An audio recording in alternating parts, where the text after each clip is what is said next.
തൃശൂരിൽ CPM-ന്റെ 1 കോടി രൂപ പിടിച്ചെടുത്ത സംഭവത്തിൽ പണത്തിന്റെ സ്രോതസ് സംബന്ധിച്ച ആദായ നികുതി വകുപ്പ് പരിശോധന തുടരുന്നു.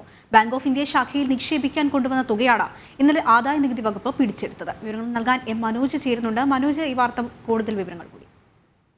കഴിഞ്ഞ ദിവസമാണ് ബാങ്ക് ഓഫ് ഇന്ത്യയുടെ തൃശൂർ ശാഖയിൽ 1 കോടി രൂപ നിക്ഷേപിക്കാനായി CPM-ന്റെ ജില്ലാ സെക്രട്ടറി തന്നെ നേരിട്ടെത്തിയത്.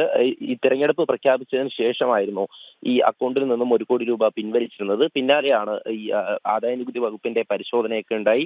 അതിനുശേഷം കൃത്യമായും ഈ 1 കോടി രൂപ കണക്കിൽപ്പെടാത്തതാണെന്നുള്ള കാര്യം ചൂണ്ടിക്കാണിച്ചായിരുന്നു കഴിഞ്ഞ ദിവസം ഈ 1 കോടി രൂപയും ആദായ നികുതി വകുപ്പ് പിടിച്ചെടുത്തത്. നേരത്തെ തന്നെ ഈ അക്കൗണ്ടിലെ ബാക്കി തുക ആദായ നികുതി വകുപ്പ് മരവിപ്പിച്ചിരുന്നു.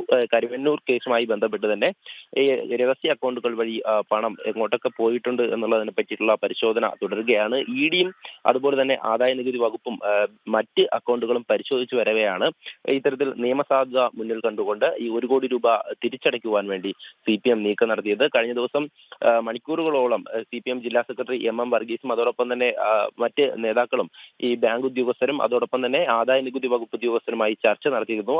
പിന്നാലെയാണ് ഈ 1 കോടി രൂപയുടെ സ്രോതസ് വെളിപ്പെടുത്തണമെന്നുള്ള നിർദ്ദേശം CPM-ന് ആദായ നികുതി വകുപ്പ് നൽകുന്നത്.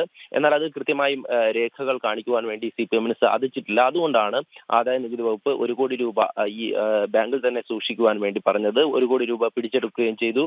കൃത്യമായും ഇതിന്റെ സ്രോതസ് വെളിപ്പെടുത്തിയാൽ മാത്രമേ ഈ 1 കോടി രൂപയും ഈ CPM-ന്റെ ജില്ലാ കമ്മിറ്റിയുടെ അക്കൗണ്ടിലേക്ക് നിക്ഷേപിക്കാൻ സാധിക്കുകയുള്ളൂ. എന്തായാലും ഇത് സംബന്ധിച്ച പരിശോധന തുടർന്നു വരികയാണ്. ആദായ നികുതി വകുപ്പ് ബാക്കി 81 അക്കൗണ്ടുകൾ കൂടെ EDയും പരിശോധിച്ചു വരികയാണ്. എന്തായാലും കരുവന്നൂർ കള്ളപ്പണ ഇടപാടുമായി ബന്ധപ്പെട്ട് ചോദ്യം ചെയ്യൽ നേരിടുന്ന ഘട്ടത്തിലാണ് CPM-ന് ഇത് തിരിച്ചടിയായി മാറുന്നത്. ശരി, തൃശൂരിൽ CPM-ന്റെ 1 കോടി രൂപ പിടിച്ചെടുത്ത സംഭവത്തിൽ പണത്തിന്റെ സ്രോതസ് സംബന്ധിച്ച ആദായ നികുതി വകുപ്പ് പരിശോധന നടത്തുന്നു.